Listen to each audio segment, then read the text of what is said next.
Subscribe कीजिए हमारे channel प्रतीक classical गुरुजी को और पाइए सबसे तेज जीके अपडेट। हेलो दोस्तों, आप सभी का एक बार फिर से हमारे चैनल पर बहुत बहुत स्वागत है। दोस्तों, इस वीडियो में हम देखेंगे भारतीय संविधान के कुछ प्रमुख प्रश्न जो कि अक्सर एग्जाम में पूछे जाते हैं। तो आइए अब हम अपने वीडियो को शुरू करते हैं। संविधान सभा की पहली बैठक कब हुई थी? दोस्तों, संविधान सभा की जो पहली बैठक हुई थी वो 9 दिसंबर 1946 को हुई थी और ये जो बैठक थी वो दिल्ली में हुई थी और इसमें सच्चिदानंद सिन्हा को अंतरिम अध्यक्ष के रूप में चुना गया था। आंध्र प्रदेश राज्य का गठन किस वर्ष किया गया था? आंध्र प्रदेश राज्य का गठन 1953 को किया गया था। नेक्स्ट हम देखते हैं मतदाता दिवस कब मनाया जाता है। दोस्तों, मतदाता दिवस 25 जनवरी को मनाया जाता है। वहीं बालिका दिवस की बात करें तो ये 24 जनवरी को मनाया जाता है। नेक्स्ट हम बात करते हैं संविधान सभा की प्रथम बैठक के अध्यक्ष कौन थे। दोस्तों, संविधान सभा की जो प्रथम बैठक हुई थी 9 दिसंबर 1946 को, उसमें जो अस्थायी अध्यक्ष के रूप में जिन्हें चुना गया था वो सच्चिदानंद सिन्हा थे। भारत सरकार का लेखांकन का कार्य कौन करता है? दोस्तों, भारत सरकार के लेखांकन का कार्य महालेखाकार करता है। कारगिल दिवस का गठन किस वर्ष हुआ था? कारगिल दिवस का जो गठन हुआ था वो 26 जुलाई को हुआ था। नेक्स्ट हम बात करते हैं भारत सरकार का प्रथम विधिक सलाहकार कौन होता है। दोस्तों, भारत सरकार का जो प्रथम विधिक सलाहकार होता है वो महान्यायवादी होता है। उद्देशिका प्रस्ताव किसने प्रस्तुत किया था? उद्देशिका जो प्रस्ताव है वो संविधान सभा की तीसरी बैठक 13 दिसंबर 1946 को पंडित जवाहरलाल नेहरू ने पेश किया था। प्रधानमंत्री के कर्तव्यों का उल्लेख किस अनुच्छेद में है? दोस्तों, प्रधानमंत्री के कर्तव्यों का उल्लेख अनुच्छेद 78 में बताया गया है। वहीं बात करें भारत में संविधान सभा के निर्माण का आधार क्या था? दोस्तों, भारत में संविधान सभा के निर्माण का आधार कैबिनेट मिशन योजना 1946 थी।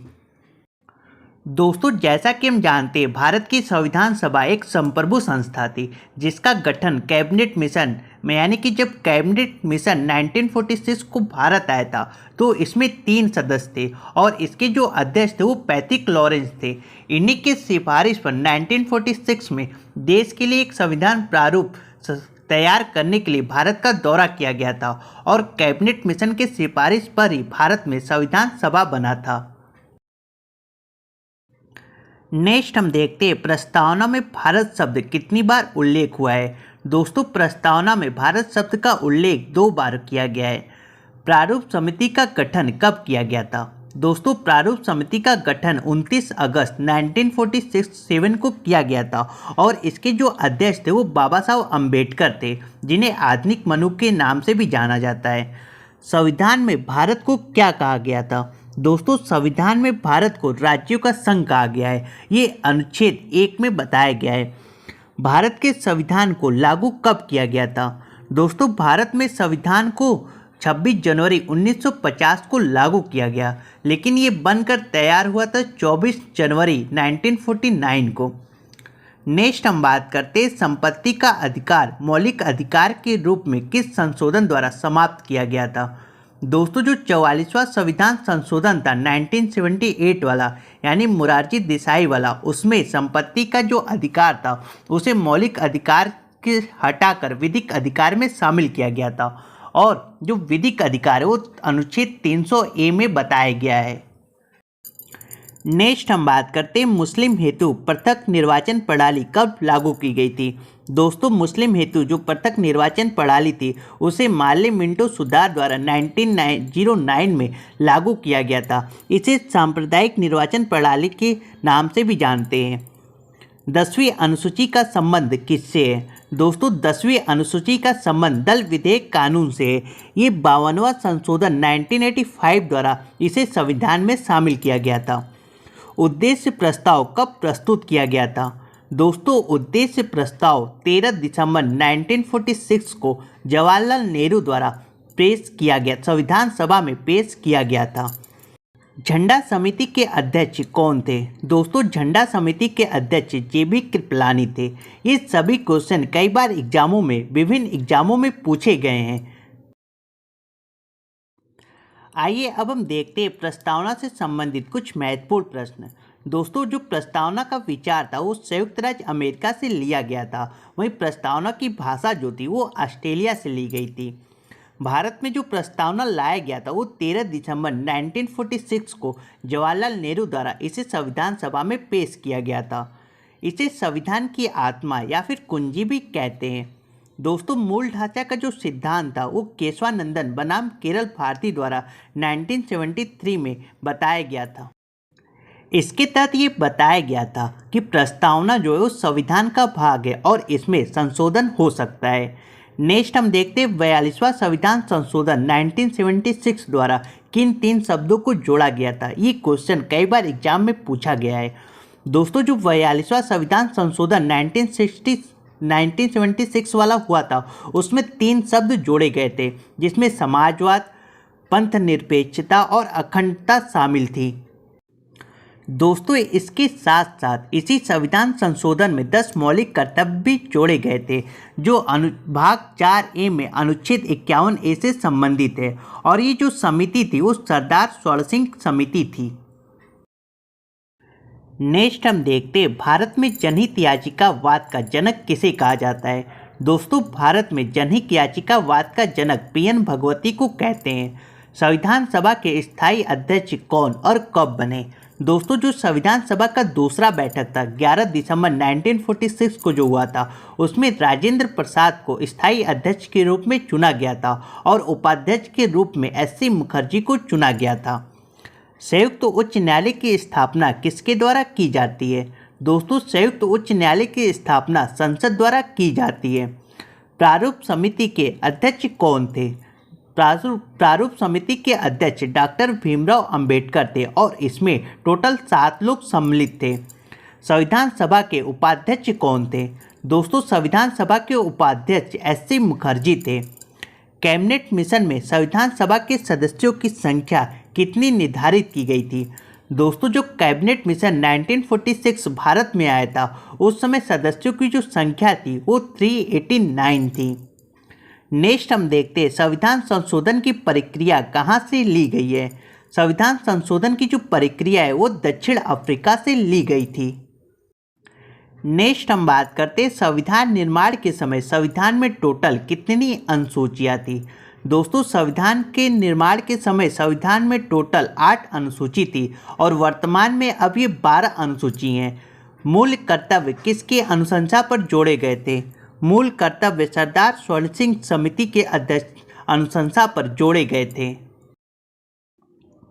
नेक्स्ट हम बात करते हैं संविधान में समवर्ती सूची का प्रावधान कहाँ से लिया गया है। दोस्तों संविधान में समवर्ती सूची का प्रावधान ऑस्ट्रेलिया से लिया गया है। वहीं बात करें मूल कर्तव्य संविधान में कहाँ से लिए गए हैं। दोस्तों जो मूल कर्तव्य उस संविधान में भूतपूर्व सोवियत संघ से लिया गया है। 11वीं अनुसूची किस संविधान संशोधन के द्वारा जोड़ी गई थी।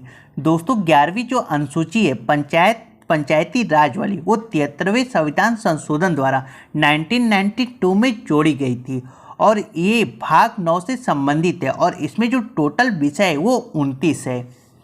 मूल कर्तव्यों को किस भाग तथा अनुच्छेद में डाला गया है। दोस्तों जो संविधान में मूल कर्तव्यों को जोड़ा गया है वो अनुच्छेद 51 है तथा भाग 4A से संबंधित है। भारतीय संविधान में अनुसूचियों की संख्या कितनी है। दोस्तों जब संविधान सभा बनकर तैयार हुई थी उस समय 8 अनुसूची थे और जो वर्तमान में है वो 12 अनुसूची हैं।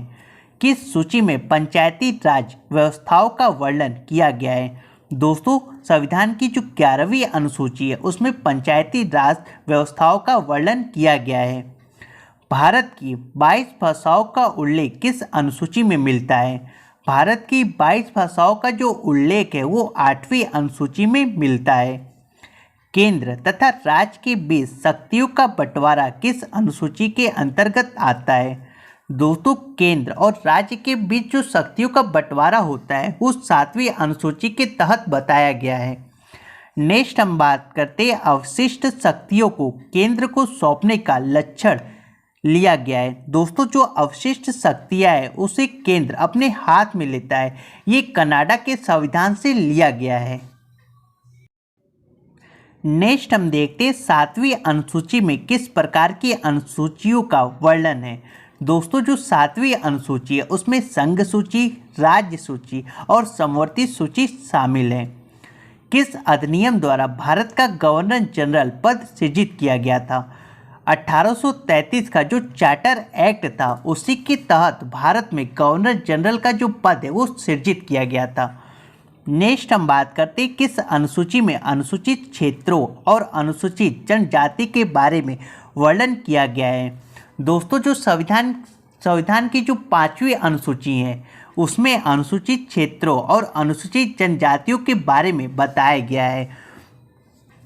भारत के प्रथम वायसराय कौन थे? दोस्तों भारत के प्रथम वायसराय लॉर्ड कैनिंग थे। जब 1857 की क्रांति हुई थी तो इन्हीं के समय हुई थी। न्यायिक समीक्षा की अवधारणा कहाँ से ली गई है? न्यायिक समीक्षा की जो अवधारणा है वो संविधान में अमेरिका से लिया गया है। बंगाल के पहले गवर्नर कौन थे? दोस्तों बंगाल के जो पहले गवर्नर थे वो वॉरेन हेस्टिंग्स थे। ये सभी क्वेश्चन लगभग किसी न किसी एग्जाम में पूछे गए और एग्जाम के दृष्टिकोण से एक बहुत ही महत्वपूर्ण श्रृंखला है। नेक्स्ट हम देखते हैं राष्ट्रपति किस अनुच्छेद के द्वारा दोनों सदनों की संयुक्त बैठक बुलाता है? अनुच्छेद 108 के तहत राष्ट्रपति दोनों सदनों की संयुक्त बैठक बुलाता है। सर्वोच्च न्यायालय के प्रथम मुख्य न्यायाधीश कौन थे? दोस्तों सर्वोच्च न्यायालय के जो प्रथम मुख्य न्यायाधीश थे वो हीरालाल जी कान्या थे। भारतीय संविधान का सबसे बड़ा स्रोत क्या है? दोस्तों भारतीय संविधान का जो सबसे बड़ा स्रोत है वो 1935 का भारत शासन अधिनियम है। नेक्स्ट हम देखते हैं पंचायती राज संस्थाओं को संवैधानिक मान्यता किस हेतु किस समिति ने सिफारिश की थी? दोस्तों पंचायती राज संस्थाओं को संवैधानिक मान्यता देने के लिए 1986 में लक्ष्मी मल्ले सिंघवी द्वारा सिफारिश किया गया था। 1935 के अधिनियम को किसने दास्ता का अधिकार पत्र कहा था? दोस्तों पंडित जवाहरलाल नेहरू ने 1935 का जो अधिनियम था उसे दास्ता का अधिकार पत्र कहा था। संविधान सभा के संवैधानिक सलाहकार कौन थे? दोस्तों संविधान सभा के जो संवैधानिक सलाहकार थे वो सर BN राव थे। नेक्स्ट हम बात करते हैं विधि दिवस कब मनाया जाता है? दोस्तों विधि दिवस 26 नवंबर को मनाया जाता है। प्रथम बार राष्ट्रीय ध्वज कब फहराया गया था?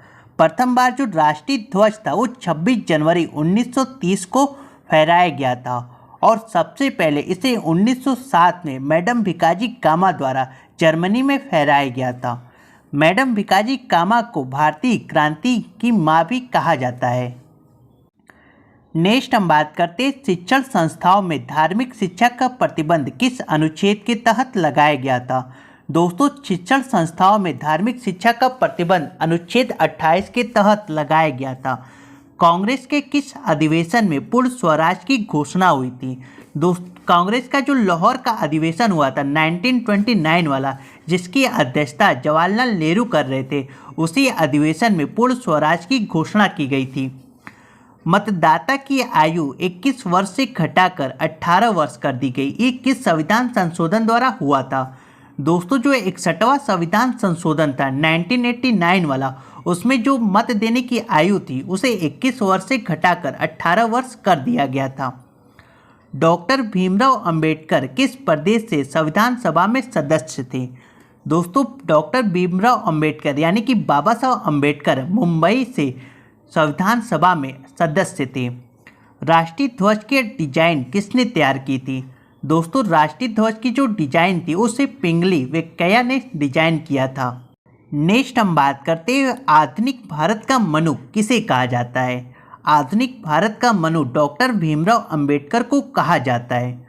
दोनों सदनों की संयुक्त बैठक को बुला सकता है। दोस्तों दोनों सदनों की संयुक्त बैठक को अनुच्छेद 108 के तहत राष्ट्रपति बुला सकता है।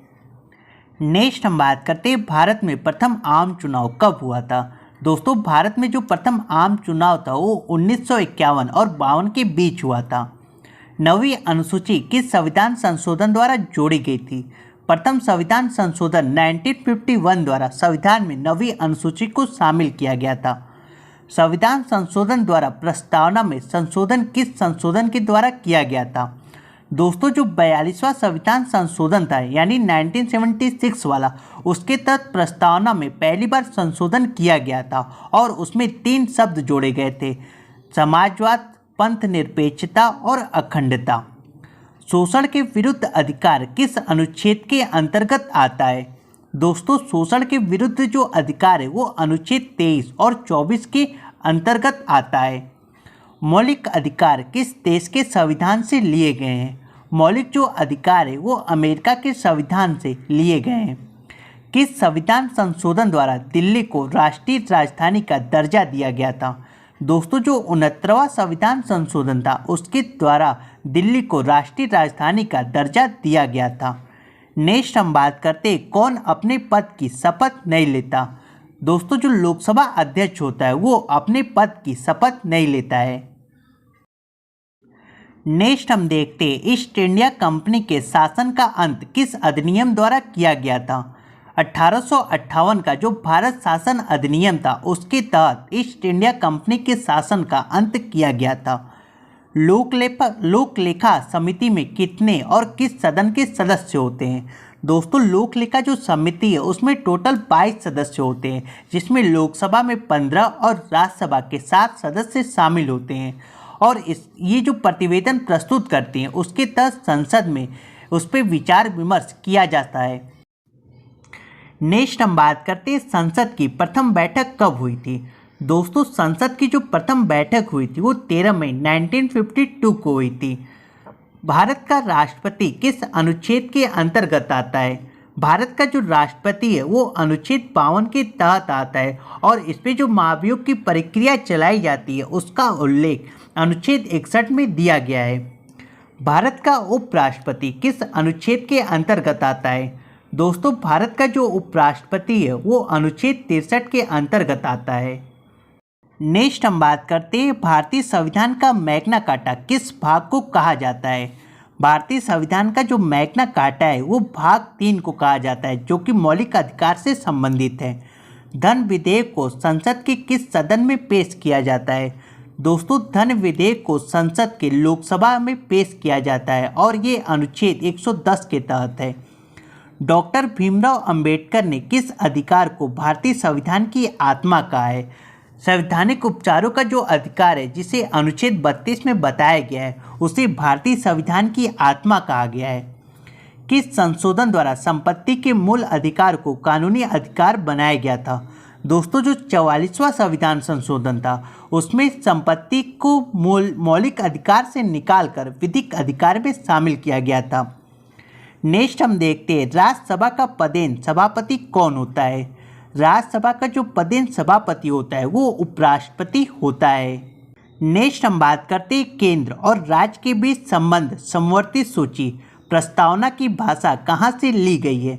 दोस्तों केंद्र और राज्य के बीच जो संबंध है समवर्ती सूची और प्रस्तावना की जो भाषा है वो ऑस्ट्रेलिया से ली गई है।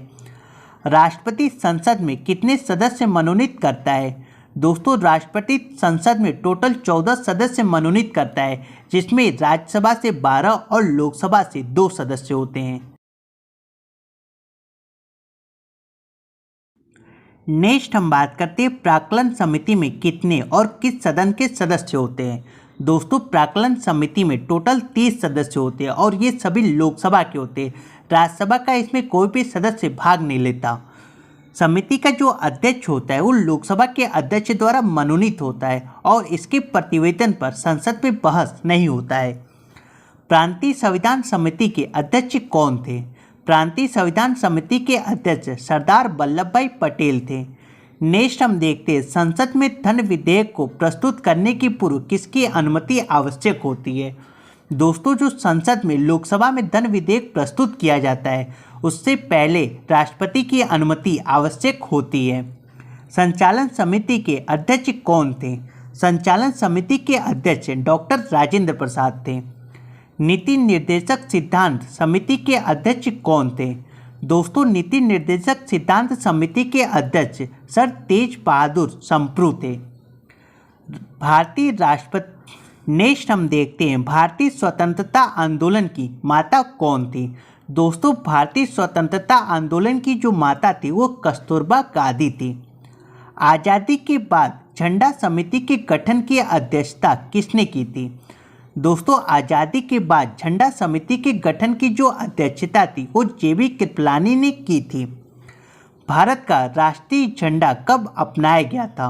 भारत का जो राष्ट्रीय झंडा था वो 22 जुलाई 1947 को अपनाया गया था। तो दोस्तों, ये थे भारतीय संविधान से जुड़े कुछ महत्वपूर्ण प्रश्न जो कि अक्सर एग्जाम में पूछे जाते हैं और पूछे भी गए हैं। मिलते हैं नेक्स्ट वीडियो में। वीडियो देखने के लिए आपका धन्यवाद।